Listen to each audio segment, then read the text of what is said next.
Imagine traveling centuries ago, long before the age of planes, trains, or even paved roads.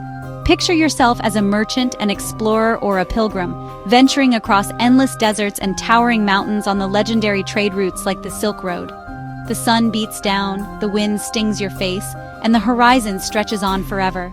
Every step forward is a leap into the unknown, with only the promise of distant lands and new opportunities urging you onward.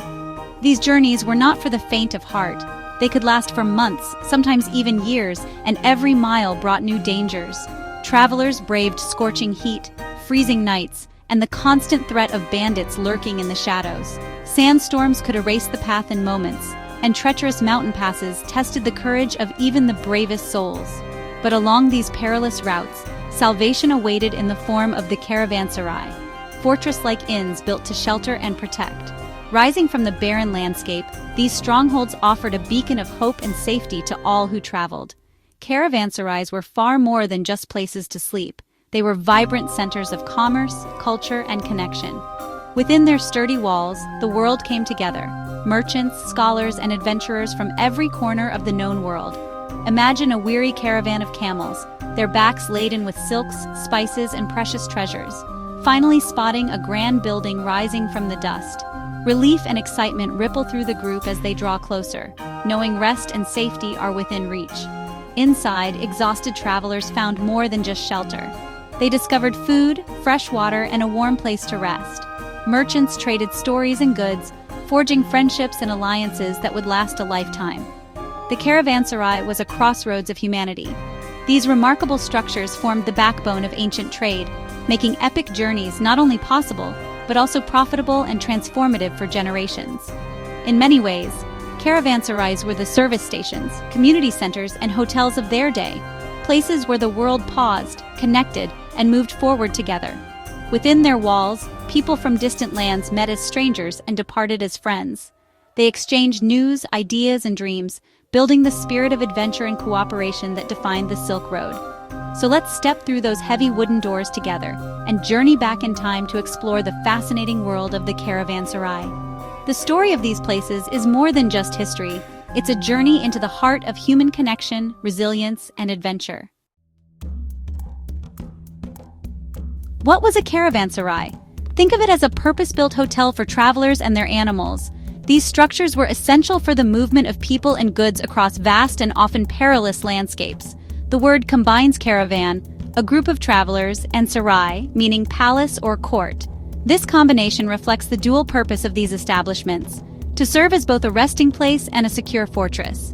These were formidable, fortress-like structures, often funded by rulers who knew trade was vital. They were strategically placed along trade routes to ensure the safety and efficiency of commerce. Their main goal was to provide safety and shelter from bandits and the elements. Travelers could rest, knowing they were protected within the sturdy walls. From the outside, they looked like fortresses, with high walls, corner towers, and a single massive gate. These features were designed to deter potential attackers and provide a sense of security. Inside, a large open courtyard buzzed with activity. This central area was the heart of the Caravanserai, where travelers could socialize, trade goods, and prepare for the next leg of their journey. The ground floor housed animals and cargo, camels, horses, and goods stored securely. This arrangement ensured that everything needed for the journey was close at hand and well protected. The upper floor was for people, simple rooms lining a balcony, offering privacy and rest. These rooms provided a much-needed respite for weary travelers. At the courtyard center, a well or cistern provided precious water. Access to fresh water was crucial for both people and animals, making these features indispensable. Some caravanserais even had mosques, bathhouses, or small markets. These additional amenities made the stay more comfortable and allowed travelers to attend to their spiritual and physical needs. Everything was designed for practicality and security.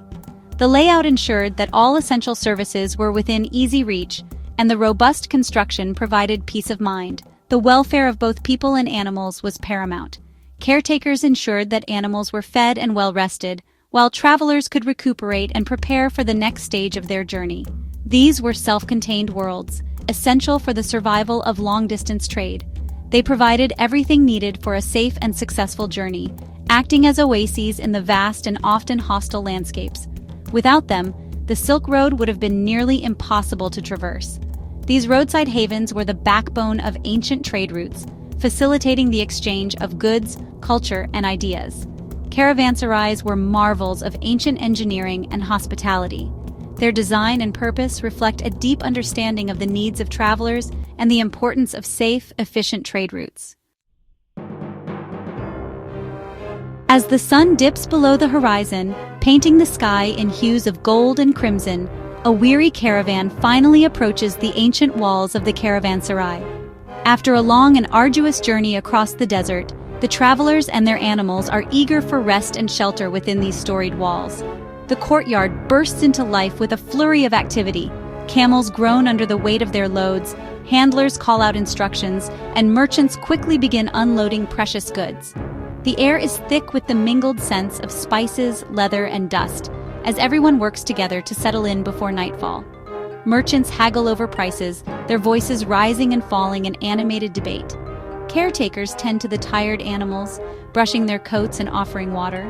Meanwhile, travelers gather at the ancient stone well, splashing cool water on their faces and hands, washing away the fatigue and grit of the road. Amidst the commotion, children dart between the adults, their laughter ringing out as they play games among the stalls and shadows. Families reunite, sharing news and stories, while the marketplace buzzes with the energy of commerce and community. As darkness settles, the great gate is drawn shut, securing all within. Fires are kindled in the courtyard, casting a warm glow on faces gathered around. The aroma of simmering stews and freshly baked bread drifts through the air, promising comfort after a long day. People gather in small groups, sharing food, laughter, and tales of distant lands. Musicians pluck at strings and tap on drums, their melodies weaving through the night as the day's noise gives way to gentle conversation and the soothing rhythms of music. With the first light of dawn, the caravanserai stirs once more. Caravans prepare to depart, their camels loaded and ready, while new arrivals enter, bringing fresh stories and goods from far-off places. The cycle of arrival and departure never truly ends.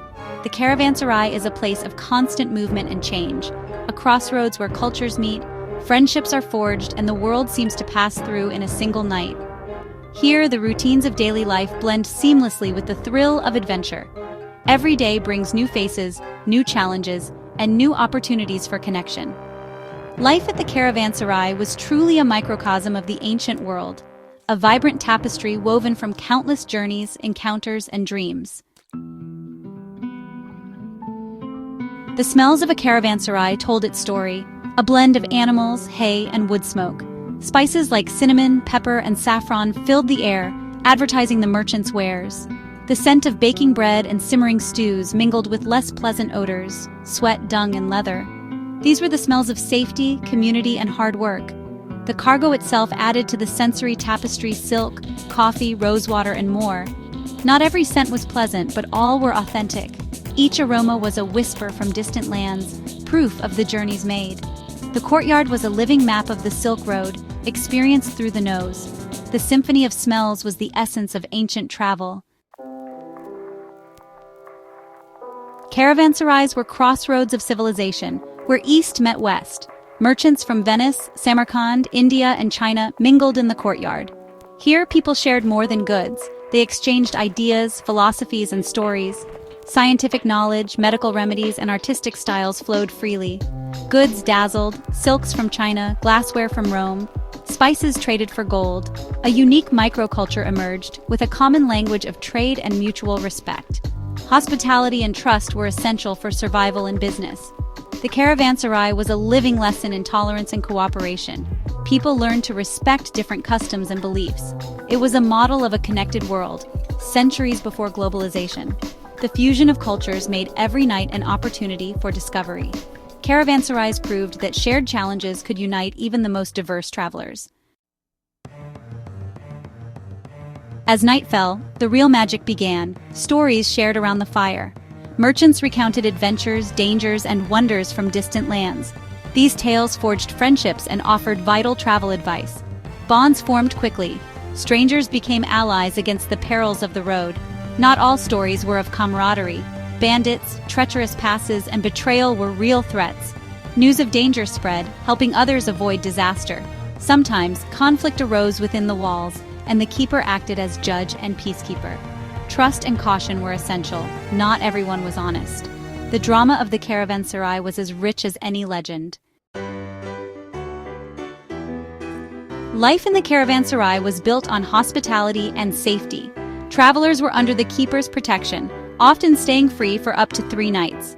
The keeper provided water, food, and crucial information about the road ahead. This fostered a sense of community and mutual support. Security was paramount: thick walls, a single guarded gate, and strict codes of conduct. Disputes were settled peacefully, with theft harshly punished. Trust was the currency that kept the system running. The Caravanserai allowed people, goods, and ideas to move safely across continents. Even strangers could feel secure, far from home. These traditions showed a deep understanding of human needs. Commerce and compassion thrived side by side. For centuries, caravanserais were vital to global trade. But their era ended as the world changed. The age of sail made sea routes faster and cheaper, bypassing the old land roads. Political instability weakened empires, making travel dangerous and trade risky. Fewer caravans meant many caravanserais fell into disrepair. The arrival of railways, trucks, and airplanes rendered camel caravans obsolete. Modern technology shrank the world, leaving the old inns behind. Once bustling courtyards grew silent, their gates closed for good. The age of the caravanserai was over, but their legacy endures. Their ruins still whisper stories of a world once connected by the long road. Today, caravanserais stand as silent monuments across the Middle East and Central Asia. Some are restored, others crumble, but all remind us of connection and hospitality. In our fast-paced world, they teach the value of face-to-face encounters and shared stories. The caravanserai was the original social network, built on trust, not technology. Their tradition of welcoming strangers is a timeless lesson in kindness. We're reminded to be curious, open, and generous travelers. Every act of hospitality echoes their legacy. The spirit of the caravanserai lives on in every new friendship made on the road. Their story challenges us to explore, connect, and share. If you enjoyed this journey, subscribe for more adventures into the past.